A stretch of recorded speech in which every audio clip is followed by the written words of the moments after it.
छड़ी यारी राती पी के दारू दारे यारा पाई दिल विचों कट के वसीना खारे अज तेरा सारा गुस्सा पंज तारा के उत्ते फेंके तारे मैं तेरा सारा गुस्सा पंज तारा के उत्ते फेंके तारे मैं तेरा सारा गुस्सा पंज तारा के उत्ते फेंके तारे मैं तेरा सारा गुस्सा।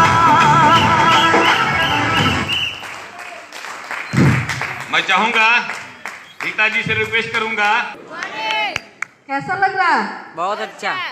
वाह, इतने अच्छे अच्छे ग्रेट लीडर लोग, बड़े बड़े हस्ती लोग यहाँ पे, क्राउन डायमंड और सर लोग को जिनको हम देखा करते थे बड़े बड़े मंच पे और मोटिवेट होते थे, सारे लोग यहाँ मिल रहे हैं। सुभाष सर हैं, मुकेश सर हैं, त्रिवेदी सर हैं और हमारे सर पटेल सर हैं। सारे लोगों के लिए एक जबरदस्त ताली होना चाहिए।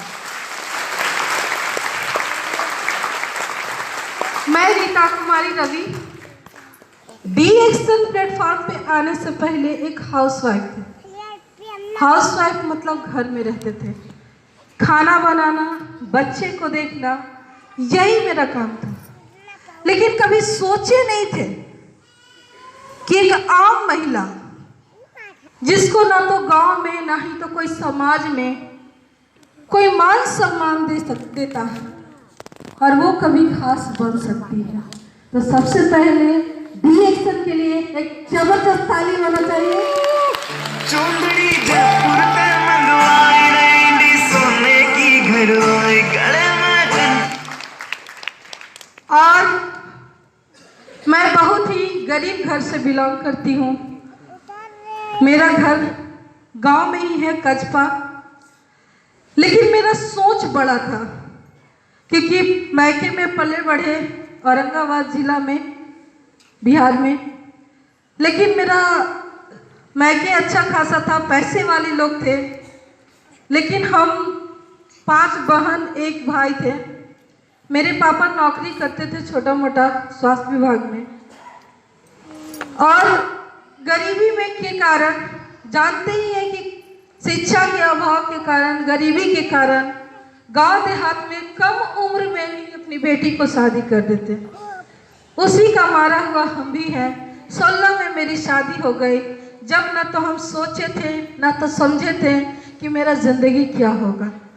लेकिन जब होश हुआ तो अपने आप को ऐसा दलदल में पाया जहां से निकलने का कोई रास्ता नहीं था। केवल रोते थे और सोचते थे कि हम आज इतना गरीब हैं कि मेरे रहने के लिए घर नहीं, मिट्टी का 2 घर था और खपड़ा का छाया हुआ था। और घर भी था खपड़ा का, तो इतना गड्ढा नीचे में था और उस गरीबी में हम फंसे हुए थे, पूरी तरह जकड़ चुके थे। निकलने का कोई रास्ता नजर नहीं आ रहा था। हम बहुत रोते थे कि हम गरीब आदमी हैं, जिंदगी में कभी आगे नहीं जा सकते।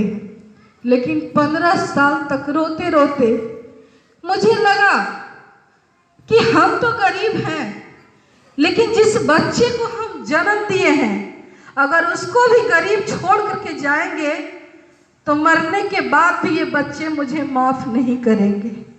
ये प्रेरणा मुझे अपनी बेटी से मिला, क्योंकि हम भी किसी की बेटी थे और हमेशा अपनी मम्मी पापा को कोसते थे, बोलते थे आप हमको एकदम गरीब घर में शादी कर दिए। और शादी भी नौकरी पे हुआ था। उस समय रवि सर के लिए एक जबरदस्त ताली होना चाहिए। छोटा मोटा नौकरी करते थे, 1500 रुपया मिलता था, फिर 3000, फिर 7000 हुआ। तो हमको लगा कि फैमिली को भी देखना था, बच्चे लोग को भी देखना था। लेकिन हमारी स्थिति दिन प्रतिदिन बिगड़ते जा रहा था और बीमारी बहुत तेजी से पकड़ चुका था। लेकिन फिर भी हम निकलने के लिए सोच रहे थे, क्योंकि पढ़े लिखे बहुत ही कम है, हम मैट्रिक पास, इंटर फेल है। तो हमको यही लगा कि इस गरीबी से निकलने के लिए वही निकलता है जो पढ़ा लिखा होता है, जो पैसा वाला होता है। लेकिन हम जब देखें तो लगा कि इस गरीब आदमी को, अनपढ़ आदमी को ना ही तो कोई समाज में और ना ही तो कोई सरकार के पास इसकी कोई व्यवस्था है, क्योंकि पढ़े लिखे लोग को तो नौकरी मिल जाता है, लेकिन अनपढ़ आदमी को क्या नौकरी है नौकरी? तो मुझे लगा मुझे नौकरी नहीं मिलेगा, लेकिन फिर सोचे कि हम कम पढ़े लिखे हैं लेकिन हम अपने बच्चे को पढ़ाएंगे, और एक डिसीजन लेकर के गांव से निकलने की कोशिश किए कि कम से कम बच्चा शहर में रहेगा तो पढ़ लिख करके कुछ कर सकता है। गांव देहात में तो जानते ही हैं, उधर जुआ, उधर ताश, उधर लड़ाई झगड़ा होते रहता है। निकलने की कोशिश कर रहे थे, लेकिन बार बार हमारा, क्योंकि गरीब आदमी बोलता है ना, हमारे अगल बगल वाले, हमारे समाज वाले बोलते हैं कि गरीब कभी अमीर नहीं बन सकता। यही बात बार बार लगता था। फिर भी कोशिश करते करते निकल करके औरंगाबाद में गए। वहाँ जाने के बाद 6 से 7 महीना रहते हुआ वहीं पे बगल में एक गली में कपड़ा बेचने वाला, रोज कपड़ा बेचने जाते थे, रोज दिन सुबह ढेर सारा कपड़ा लेकर के साइकिल पे बेचने के लिए जाते थे।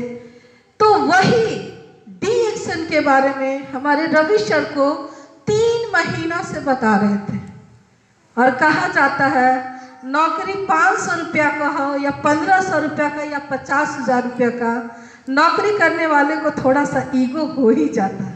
सही गलत है? क्योंकि अगर ईगो को अगर भीगेंगे नहीं तो सोचिए कहाँ कहाँ खत्म कर सकता है।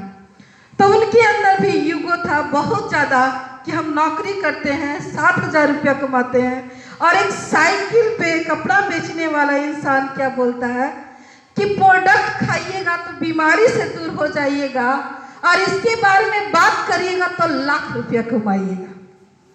और ये बात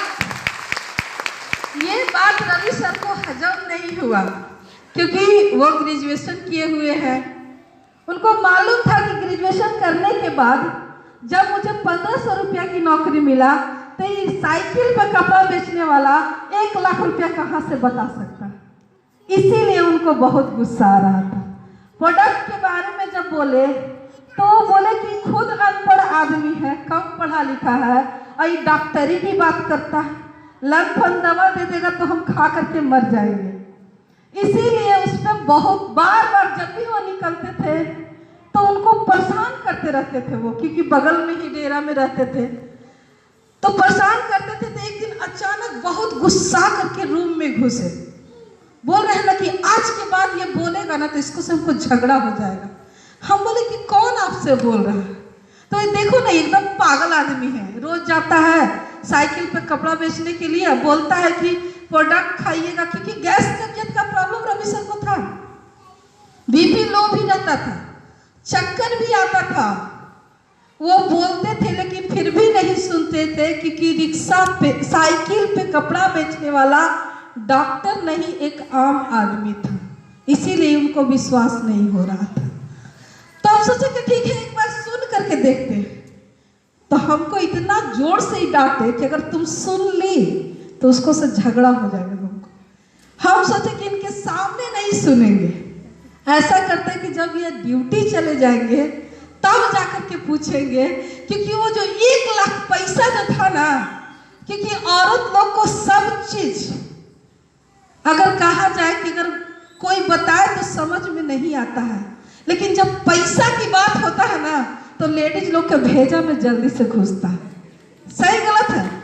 तो पैसा जो था ना वो मेरे भेजे में घुस गया कि 1 लाख आखिर आता कैसे है। तो फिर सोचे कि भाई जिसके पास डिग्री होगा उसको पैसा मिलता है, तो हमको मिलना चाहिए उनसे, देखते हैं मिलके क्या बताते हैं। जब हम गए, ये चले गए ऑफिस, क्योंकि वो बात उनको डांट रहे थे साइकिल पे कपड़ा बेचने वाला को, लेकिन डांटते के दरमियान में मेरे दिमाग में घर कर गया कि 1 लाख, और रात भर हम नहीं सोए। अब सोच रहे कखनी जाएंगे कि हम उससे जाके बतियाएंगे। अब पूरा हम परेशान थे कि कब ये जाए ड्यूटी कि उनसे हम मिलेंगे। तो फिर हम बोले कि अंकल आप मेरे हस्बैंड को कुछ बता रहे थे। तो बोले कि हाँ बता तो रहे थे, लेकिन वो हमको बहुत डांट चुके हैं। हम बोले कि कोई बात नहीं है, डांट दिए तो आप हमको बताइए, हम सुनेंगे। तो वो दिए स्वस्थ महिला स्वस्थ समाज का पॉम्पलेट। तो जानते ही हैं लेडीज लोग के अंदर प्रॉब्लम क्या है, उसको बीमारी नजर नहीं आता है, केवल पैसा नजर आता है। सही गलत है? वो 10 क्या 20 बीमारी लेकर के घूमेगी, लेकिन उसको कोई फर्क नहीं पड़ता। अगर पैसा की बात होगा तो बैठ के सुन लेगी। तो बीमारी का पॉम्पलेट दे दिए, लेकिन हमको समझ में नहीं आया, उसको किचन में ले जा करके रख दिए।